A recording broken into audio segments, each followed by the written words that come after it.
Good evening, everybody, and welcome to Sunday Evening with Tony and Zai. And Lady Zai is not with me today. Actually, she's behind the camera. But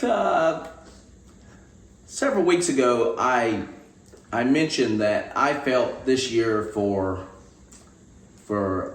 me and for Lady Zai, this was going to be a year of transition. And I want to talk about that a little bit today because I have a feeling that it's going to be a year of transition for a large number of people and perhaps many of you that are watching. And transition comes in many different forms. You know, you can have transition in your personal life, your work. You may be transitioning out of one job into another job or one position at work into another position. Or your finances may be going through a time of transition. I think maybe for the last year or two with inflation, all of us could say our finances have gone through some transition. And then in your relationships, in other words, your personal life is going through some transition. You can also go through transition with your spiritual life. You may feel a sense of condemnation because of something that you've done and you're working through that. It may be time for you to find another fellowship, another church, and that's a difficult transition that you may be making or will be making. You could feel a sense of a coldness in your walk with the Lord and desire some transition there where you begin to feel closer to the heart of God and to your faith and embrace your faith and where you are with the Lord, or maybe where you want to be with God. In any case, transition is oftentimes a very unsettling time. It can even be a time of confusion. You know, what's going on? I know I'm transitioning, but where am I going? You can feel unsure. You can feel vulnerable. You may feel that things are unpredictable and even chaotic. And that can be a bit frightening. And then that's whenever we begin to take steps that we really weren't meant to take. When you feel that pressure, you know, to make things right or to help things along. Oftentimes we make a mess of things when we try to help God in our time of transition. And so today, I want to give you three very simple points, three simple things to do when you're going through a time of transition, any type of transition. So point number one, find fellowship. Don't pull away, but lean in. Lean into people that speak life into you. Oftentimes when we're in a time of transition, we quit going places and doing things. We tend to pull away. Friends, that's the last thing you need to do. Now, you may not need to be with certain people that maybe pull life out of you, but you need to lean into people that speak life into you, that encourage you. Okay, it doesn't mean that you're gonna explain everything that you're going through in life. No, not at all. It's that you're positioning yourself with people that lift you up and encourage you. Find a support group or a small group and do some positive activities. Don't quit life don't quit doing life until you feel like, okay, now I'm settled again. Don't do that. Continue to live, okay? Do activities that you enjoy. Now listen, I'm not into sports. I'm not a sports enthusiast. This is what turns me on right here. Books. I'm a book nerd, okay? I enjoy it. I have a 11-year-old son that can watch football, basketball, baseball, hockey. He can watch it all day long. He loves it. He enjoys it. It's just who he is. I have another son that he enjoys history. He enjoys outings and things of that nature. He enjoys the outdoors and anything to do with just rugged outdoorsy things. It's not me. I enjoy a good book.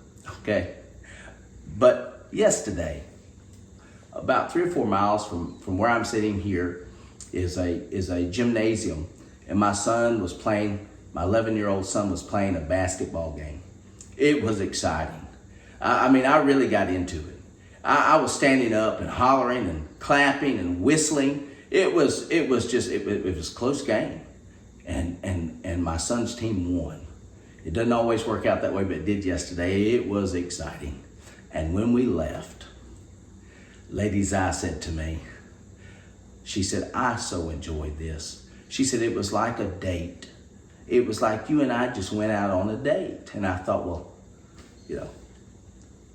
that's wonderful that you go to an event that is really not your thing. Neither one of us are into basketball, but we went and we so enjoyed it. And when we left, we felt like it was quality time we had spent together. Friends, if you're in a time of transition, continue to do things together. Continue to live your life, because you're going to get through this time. And listen, to get through it, you need to continue to live, okay? So again, point number 1 is find fellowship. Don't pull away, but lean in to people and activities that bring life to you. Number 2, follow God's leading through the process. When I say that, I mean it.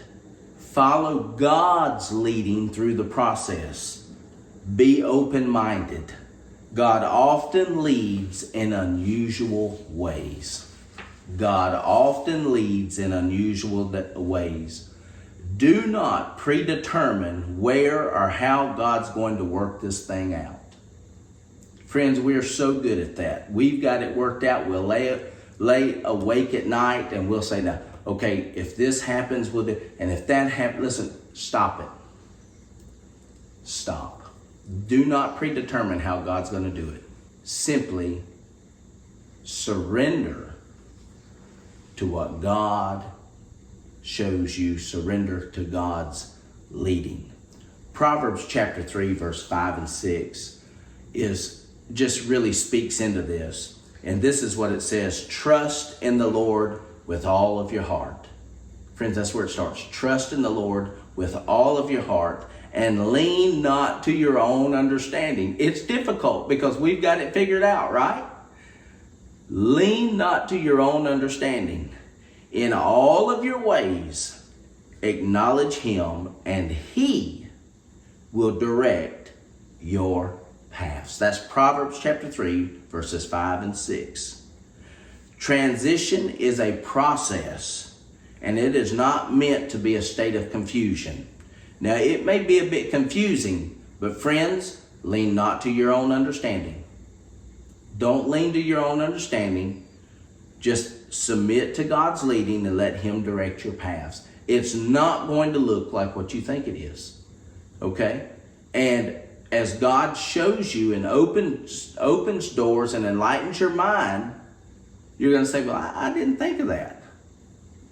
Because God's bringing it to you. He's trying to lead you.